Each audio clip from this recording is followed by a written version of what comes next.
આજથી નવલા નોરતાનો પ્રારંભ થઈ ગયો છે। નવરાત્રીને લઈને શક્તિપીઠમાં સવારથી ભક્તોનો ધસારો જોવા મળી રહ્યો છે।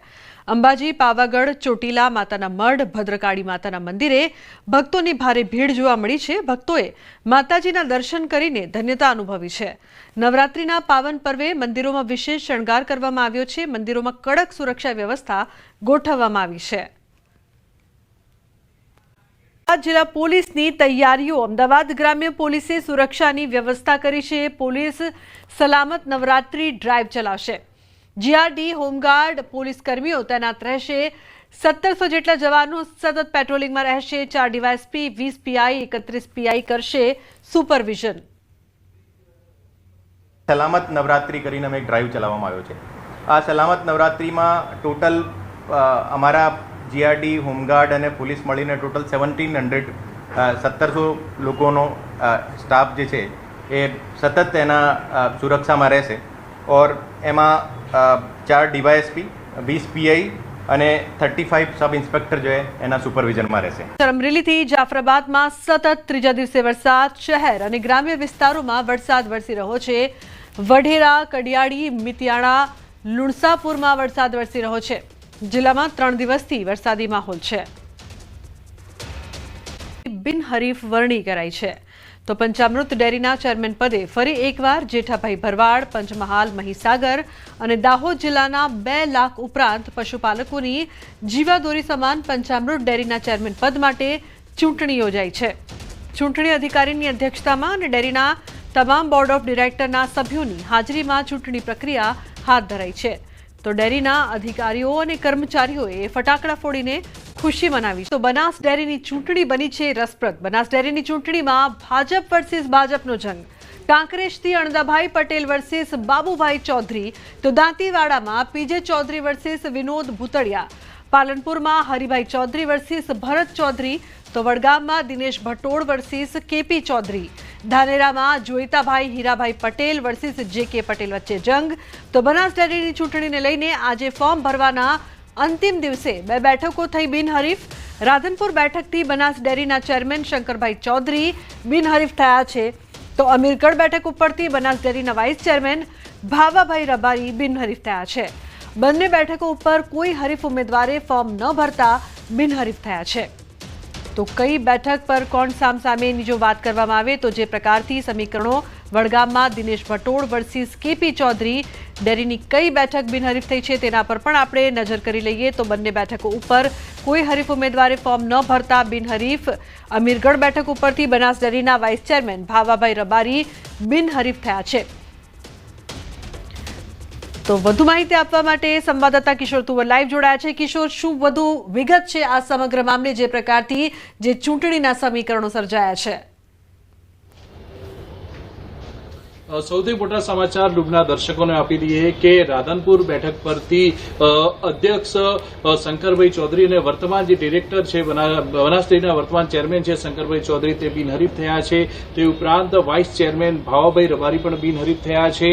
હવે ગણતરીની મિનિટોમાં જ સામે આવશે કે કેટલા જે ઉમેદવારો છે તે બિનહરીફ થઈ રહ્યા છે। મહત્વની વાત એ છે કે અત્યાર સુધી જે 16માંથી જે 5 બેઠકો છે આ 5 બેઠકો ઉપર ભાજપ સામે જ ભાજપ જોવા મળી રહ્યું છે। ધાનેરાના વર્તમાન ડિરેક્ટર જોઈતાભાઈ પટેલ સામે ધાનેરાના એક આગેવાન જોઈતાભાઈ આકોલિયા એ ઉમેદવારી નોંધાવી છે। તે ઉપરાંત જો વાત કરીએ દાંતીવાડાની તો દાંતીવાડામાં પણ જે પીજે ચૌધરી વર્તમાન ડિરેક્ટર છે તેમની સામે પણ વિનોદભાઈ ભૂતળિયા કરીને જે ભાજપના આગેવાન છે તેમને ઉમેદવારી નોંધાવી છે। તે ઉપરાંત જે પાલનપુરના ભરતભાઈ ચૌધરી વર્તમાન ડિરેક્ટર છે તેમની સામે ભાજપના આગેવાન અને પૂર્વ કેન્દ્રીય મંત્રી હરિભાઈ ચૌધરીએ પણ ઉમેદવારી નોંધાવી છે। તે ઉપરાંત જો વાત કરીએ વડગામ બેઠકની તો વડગામ બેઠકમાં પણ વર્તમાન ચેરમેન વર્તમાન ડિરેક્ટર જે છે તે દિનેશ ભટોળ સામે કેપી ચૌધરીએ પણ જે છે તે ઉમેદવારી અત્યારે નોંધાવી છે। આમ બનાસ ડેરીની જે ચૂંટણી યોજાવા જઈ રહી છે આ ચૂંટણીની અંદર અત્યારે તો ભાજપ સામે જ ભાજપનું જંગ હોય તે જોવા મળી રહ્યું છે। કોંગ્રેસના કોઈ પણ ઉમેદવાર દ્વારા અત્યારે ફોર્મ ભરાયું નથી, પરંતુ ગણતરીની મિનિટોમાં ચિત્ર સ્પષ્ટ થઈ જશે અને 29 તારીખે ફોર્મ પરત ખેંચવાનો છેલ્લો દિવસ છે અને 10 તારીખે ચૂંટણી યોજાવાની છે। લુબના जी बिल्कुल किशोर, आभार समग्र माहिती बदल।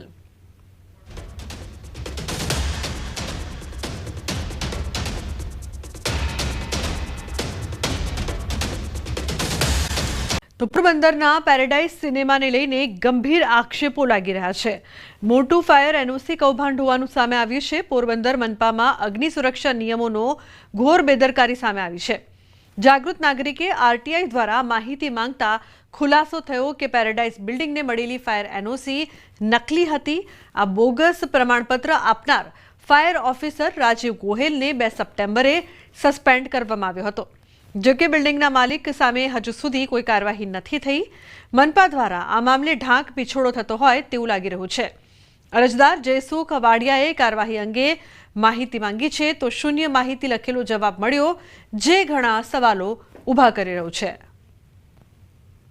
એમાં સહી કરી અને રજૂ કર્યું, એ રજૂ કરનાર સામે, સહી કરનાર સામે અને સરકારી રેકોર્ડની એમાં દુરુપયોગ કર્યો, સિક્કા મારેલા છે. તો કોર્પોરેશનના સિક્કા કઈ રીતે આવી ગયા ફાયરના, એ સિક્કા કોને માર્યા, એ બધું જે અજાણી આરોપી પણ આમાં આવશે અને જેને રજૂ કર્યું હોય એ પણ આમાં આરોપી આવે. કે આજે પેરેડાઇઝ બિલ્ડિંગ જે છે હોલ, બિઝનેસ હોલ તરીકે જે એને મંજૂરી તમે આપેલી છે, તેમની જે લગતી માહિતી જે છે, વાંધાઓ છે, તે વાંધાઓની અરજી મેં કરેલી. એ અરજીઓની અનુસંધાને શું જવાબ આવ્યા છે, શું વાંધા આવ્યા છે, એની પણ મને માહિતી આપો. અમને માહિતી અત્યારે જવાબ એક તો મોડો આપ્યો, 10 દિવસ મોડો, અને એ જવાબ પણ શૂન્ય આપ્યો.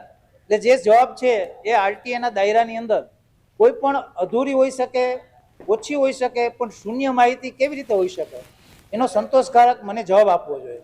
જે બોગસ ફાયર એનઓસી વિશે હતું તો એના પછી આપણે બિલ્ડિંગ પરમિશન રદ કરી હતી અને પ્રાથમિક તબક્કે જે કર્મચારી સંડોવાયેલા જણાતા એમને હાલ આપણે સસ્પેન્ડ કરેલા છે અને આગળ વધુ તપાસ માટે ખાતાકીય તપાસની કાર્યવાહી કોર્પોરેશન દ્વારા પ્રાથમિક તબક્કામાં શરૂ કરેલી છે. ફાયર એનઓસી જે રજૂ થયું એ બોગસ હતું, પણ એમાં બીજા કોણ છે અને એની આજથી નવો જીએસટી દર છે તે લાગુ થવા જઈ રહ્યો છે. તેને લઈને સીએમ દ્વારા નિવેદન પણ આપવામાં આવ્યું છે. દેશમાં આજથી જીએસટી રિફોર્મની શરૂઆત થઈ રહી છે. રાજ્યના નાણામંત્રી કનુ દેસાઈનું પણ નિવેદન. જીએસટી કાઉન્સિલે સુધારા મંજૂર કર્યા.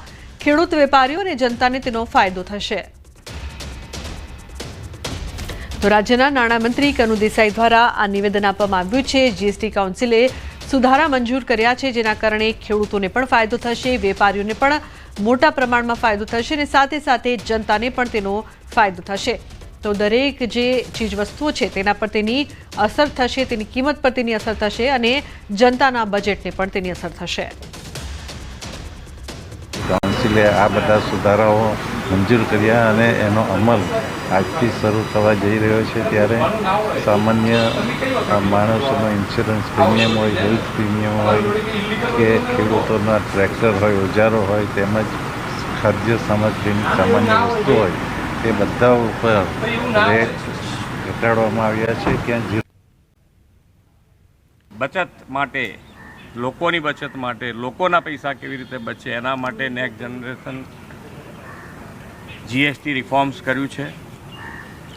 એટલે બચત અવસર તરીકે આજથી શરૂ થાય છે આપણા ત્યાં આગળ કે દરેક જણને, દરેક વેપારી પોતે આ જીએસટીનો લાભ છે ગ્રાહક સુધી મોકલે, એના માટેનો પણ આગ્રહ કર્યો છે. રાજ્યના નાગરિકોની સ્વાસ્થ્ય સેવામાં 108 સતત સક્રિય છે, જે હાલ કુલ 913 કાર્યરત છે. સાથે હોસ્પિટલોની ઇન્ટિગ્રેટ કરેલી એમ્બ્યુલન્સ મળીને કુલ 1455 એમ્બ્યુલન્સ સેવામાં સક્રિય છે. ત્યારે આજે સીએમ ભૂપેન્દ્ર પટેલ અને ઋષિકેશ પટેલે 94 જેટલી નવી 108 એમ્બ્યુલન્સને ફ્લેગ ઓફ કરી છે.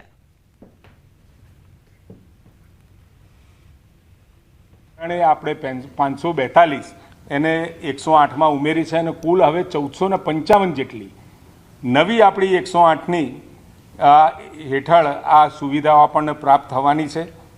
અને એના કારણે હોસ્પિટલ ઇન્ટર ટ્રાન્સફર, નજીકના વિસ્તારમાં કોઈ મેડિકલ ઇમરજન્સી હોય તો, અને 24/7 તાલીમબદ્ધ માનવબળ સાથે આ 1455 આપણી એમ્બ્યુલન્સ હવે કાર્યરત થવાની છે. બીજી 94 નવી 108 આપણે પ્રોવાઈડ કરવા જઈ રહ્યા છે. એની અંદર આજે જે એમ્બ્યુલન્સ નવી આપણે મૂકી રહ્યા છે એમાં આધુનિક મેડિકલ સાધનો, દવાઓ, વેન્ટિલેટર મશીન અને સાથે સાથે ટેકનોલોજી ઇન્ટિગ્રેટ કરી છે. તો સાથે જ સરકારી અધિકારી તેમજ કર્મચારી અને તેમના પરિવાર માટે ગુજરાત કર્મયોગી સ્વાસ્થ્ય સુરક્ષા યોજનાનો પ્રારંભ કરાવ્યો છે. આ યોજનાનો રાજ્યના 6.4 લાખ સરકારી અધિકારી, કર્મચારી, પેન્શનરો તેમજ તેમના પરિવારને તેનો લાભ મળશે. આ યોજના માટે રાજ્ય સરકારને વાર્ષિક 303.5 કરોડનો ખર્ચ પણ થશે તેવું પણ જણાવ્યું છે. 41 લાખ કર્મચારીઓને પણ હવે 10 લાખ સુધીની સારવાર એમાં પેન્શનર પણ આવી જાય છે અને સાથે સાથે જે હાલ ચાલુ સરકારી કર્મચારી તરીકે કર્મયોગી તરીકે કામ કરે છે એમનો પણ સમાવેશ કરવામાં આવ્યો છે. 303 કરોડનું પ્રીમિયમ. બનાસ ડેરીની ચૂંટણીને લઈને ગરમાવો જોવા મળી રહ્યો છે. અમીરગઢ બેઠક પરથી ભાવાભાઈ રબારીએ ફોર્મ ભર્યું. બનાસ ડેરીની વાઇસ ચેરમેન છે ભાવાભાઈ.